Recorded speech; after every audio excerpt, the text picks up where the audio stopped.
Šiandien aš su kvietimu, šiandien aš su pasiūlymu ir su truputėlį savo istorijos apie tokį kelią, kada žmogus dar neturėdamas ir nežinodamas, kaip klostysis jo gyvenimas, kaip gražiai yra dievulio įvedamas į tam tikras aplinkybės ir nuvedamas ten, kuris turi būti. Tai po šiandien mano dienos pasakojimo, aš tikiuosi, jisai bus tikrai trumpas, aš pakviesiu jūs eiti kartu su manim. Ten, kur aš esu kviečiama. Seniai, kai aš dar buvau nesąmoningas žmogus, įvardinčiau taip, kuris gyveno taip kaip visi, kuris džiaugiasi paprastais gyvenimo malonumais, man tada buvo gal 18, gal 20, o vėliau gal 25, aš turėjau žmogų, moterį, kurią žavėjausi ir į kurią norėjau būti panaši. Tuo metu mano žavėjimosi objektas ir mano norai, mano pageidavimai pačiai būti labai skiriasi nuo to, kuo aš esu dabar.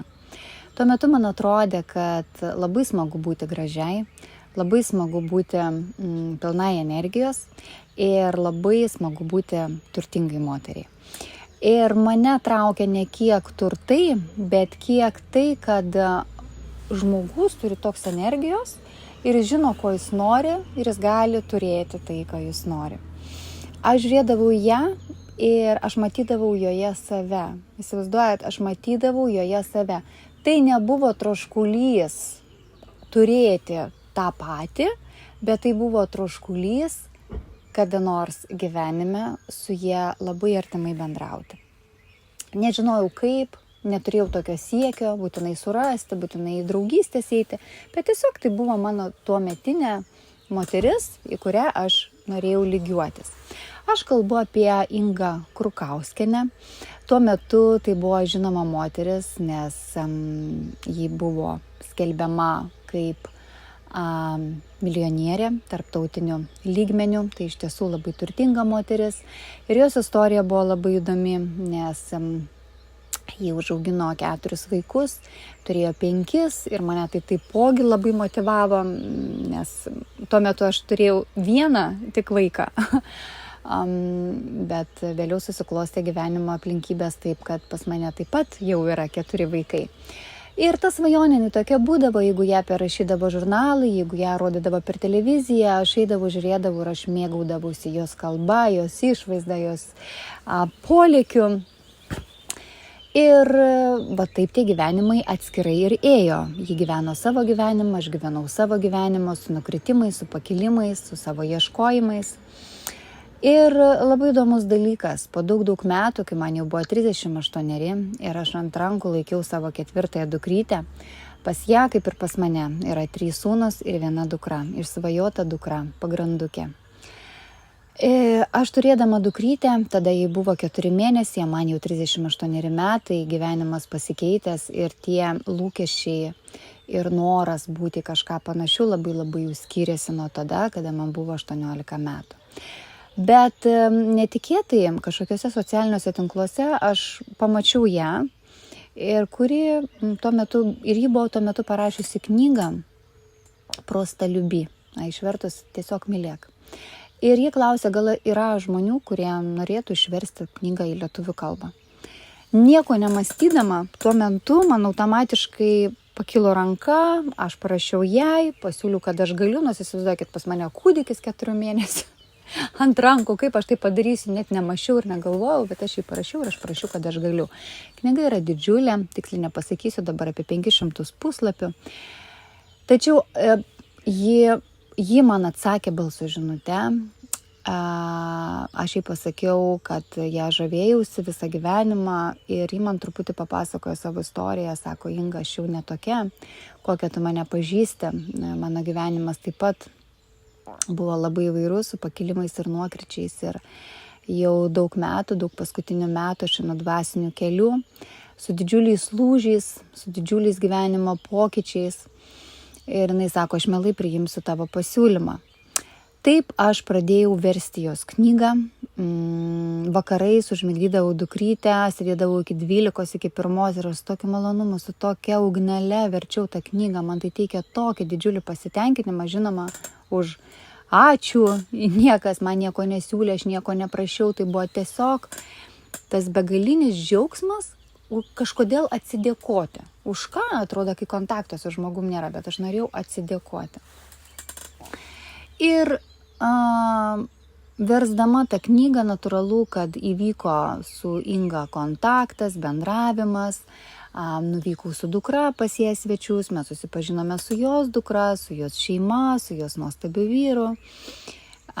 Vėliau teko bendrauti ją ir su mano sūnumis vyresniaisiais. Ir tuo metu ji dar dirbo su labai gerų produktų linija, kompanija Vision, apie kurią jūs žinote daugumą, ir jos dėka aš galiu pati gydytis, išmokau gydytis būtent tais žolynais.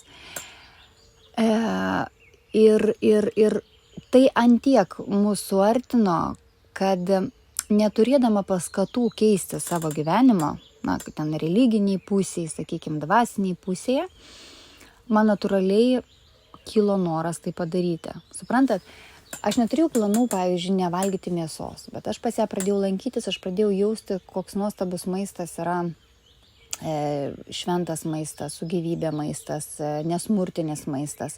Aš antiek pasipildydavau jėgų ir energijos valgydama jos maistą, kad nusprendžiau, kad aš irgi noriu. Realiai dar net nebuvo suvokties, kodėl. Aš neturėjau jokio tikslo analizuoti vedų, gilintis į tą struktūrą, net ne religinę, o visatos mokslų, sakykime. Bet lankydamasi pas ją ir versdama jos knygą, aš suvokiau, kad čia ir yra tie visi atsakymai, ko man trūko. Aš pradėjau ne tik domėtis, bet aš pradėjau tai praktikuoti. Ir jos dėka mano gyvenime, mano suvokime atsirado labai daug dalykų, kuriuos būtent ji man paaiškino, parodė, pamokė, nuvedė. Be jokio tokio, kad suprantat, atvažiuoja ir jinai tave moko. Aš važiuodavau pas ją tiesiog pabūti, jinai buvo man tiek artima siela, aš neturėjau jokių tikslų, neturėjau jokių norų, o ji manęs nieko nemokė. Mes tiesiog bendraudavom apie šeimą, apie vaikus, apie santykius. Jai papasakodavau bėdą savo, jeigu ką, ji papasakodavo savo projektus ir veiklas. Ir grįžusi namo, aš suvokdavau, kad mane tarsi nemoku pasakyti, tarsi iš jos pasimdavau jos akis ir jos rankas ir tarsi nesusijant su ja, man gyvenime pradėjo vertis visai kiti aspektai. Visai kiti aspektai. Ir taip mano gyvenime atsirado vedų kultūra, atsirado Krišna, atsirado mityba be mėsos, nesmurtinis maistas. Taip mano gyvenime atsirado platus suvokimas apie religiją. Taip mano gyvenime atsirado suknelės, nes jį pradėjo siūti nuostabias sukneles,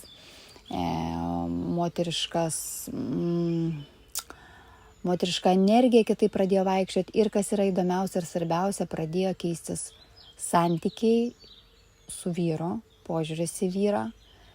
Ir tie dalykai, kurie yra esminiai šeimoje, man tik po keleto su jie bendravimo metų pradėjo verstis visai kitom akim, matytis visai kitom akim. Ji pradėjo propaguoti sausą badavimą. Kai ji pradėjo tai daryti, aš buvau toli gražu nuo to. Nepuoliau to daryti, nes niekada nedarydavau tai, ką ji daro vien todėl, ką daro. Man tiesiog turėdavo matyti atytas laikas, aš tiesiog gaudavau tarsi impulsą. Suprantat? Matai, kad kažkas tą daro ir pamiršti. Tai aš važiuoju namo gyventi savo gyvenimą. Bet ta gilė tavo galvoj, jinai taip ir lieka. Ir negalėjau dėl to, kad aš neturėjau žinių, kaip tai padaryti, aš neturėjau žinių, kam to reikia daryti ir niekada nesiekiau to suvokti. Tada mano gyvenimas pradėjo eiti, holistinė medicina, Tibeto medicina, kinų medicina, stiprus mokytojai, žinios, praktika, bendravimas su žmonėm. Ir kol aš per savo prizmę, nes vis dėlto esu medikė ir man matyti tie ne tik moksliniai tyrimai, bet ir patirtis, jinai turi didelę įtaką. Kol aš to neišanalizavau iki tiek, kad man atsirado ne tik noras pabandyti, man atsirado Antiek suvokimas, kad tai yra būtina daryti kiekvienam žmogui, kad, nekilo klausimų, ar tą reikia daryti. Ėmiau ir pradėjau. Ir tie rezultatai, kurie atėjo iš manęs, tas suvokimas tiek iš kūno pozicijų, aš jau suvokiu, kas kūne vyksta, kodėl priemamas vienas maistas, kitas ne, kas vyksta mūsų kūne sauso badavimo metu, kodėl tie procesai yra teigiami, kodėl tai daro įtaką ne tik fiziniam kūnui, bet ir dvasiniam kūnui, kaip tai veikia mūsų sielą ir mūsų požiūrį, kiek tai veikia mūsų energiją, mūsų neuronų smegenyse, kiek tai duoda askezių pavidalų dvasinių jėgų ir gebėjimų keisti tai, kas kenkia tau, kas kenkia tavo šeimai, kaip per tai įmanoma išeiti iš tam tikrų įpročių, išeiti iš tam tikro, to sansaros rato, netgi sakyčiau. Ir kai pradėjau tai propaguoti, pradėjau matyti tokius rezultatus, natūralu, kad atsirado noras tuo dalinti su kitais žmonėm. Ir taip atsirado grupė, vidinė alchemija, kur mes renkamės ir mes kartu badaujame.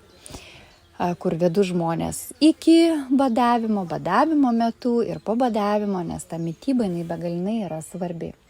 Ir ta moteris jau, dabar bijau pameluoti, man atrodo, 10 metų, kiekvieną pirmadienį badavo, po to jinai perėjo ant 3 dienų badavimo, 8 dienų badavimo ir tai daro kartu su vyru. Ir tai yra, kai kalbu apie 8 dienas, tai yra sausas badavimas. Tai yra ne tas badavimas, kada mes geriam vandenį, tai yra tas badavimas, kada žmogus nei geria, nei valgo. Ir jinai tame turi ne tik patirtį kaip, bandanti moteris, bet jinai turi patirtį, kaip nuo būtent šių askezių kinta jos vyro, jos vaikų, jos šeimos gyvenimas. Ir labai įdomus faktas tai, kad ji šiais metais buvo visą žiemos laikotarpį Balio saloje ir jinai išleido knygą apie askezes, apie savo gyvenimą, apie sausą badavimą, apie įvairias kitas askezių formas. Ir toje knygoje jinai dalinasi tai su visais.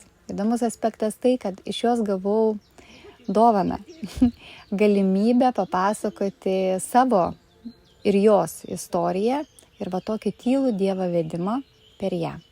Ir ta istorija taipogi toje knygoje, negaliu sakyti yra, dėl to, kad ji turi būti spausdinama dabar. Ir aš ne tik noriu pakviesti tuos, kurie buvo su manimi, yra badavimo metu arba bus, kurie nori su manimi kartu kiekvieną savaitę kartu badauti, kiekvieną antradienį, nebe 2 kartus į mėnesį, ką rekomenduoju daryti pradedantiesiem, bet stoti į tą kelią, kada kiekvieną savaitę, kiekvieną antradienį mes badaujame. Noriu pakviesti ne tik, kai bus išleista, o jinai bus išleista iki rugsėjo 12 ta knyga. Tai yra mano dukros gimtadienis ir tai yra Ingos Krukauskienės su vyru 39-osios vestuvių metinės. Tarp manęs ir jos yra labai daug tokių įdomių labai sutapimų. Ir rugsėjo 12 dieną jinai kviečia į didžiulį ne tik knygos pristatymą, bet ir į didžiulę šventę, kuri bus rugsėjo 12 dieną Vilniuje, kažkokioj labai gražiai vietoje, dar nežinau, jinai sakė, kad priklausomai nuo žmonių kiekio bus užsakyta vieta. Jinai truks 3 valandas, nuo 1 iki 4 arba nuo 2 iki 5, kur suvažiuoja žmonės, kurie per gyvenimą su ją bendravo, kontaktavo ir nori toliau būti ir kur bus jos pristatoma ne tik knyga, bet ir jos istorija, jos askezė, jos vedimas ir galbūt tai bus pagalba ir jum išdrįsti ne tik toliau eiti šiuo keliu, bet išdrįsti pabandyti toliau, ne tik su manim, bet ir su ja. Tai tie, kurie nori, kurie pageidauja,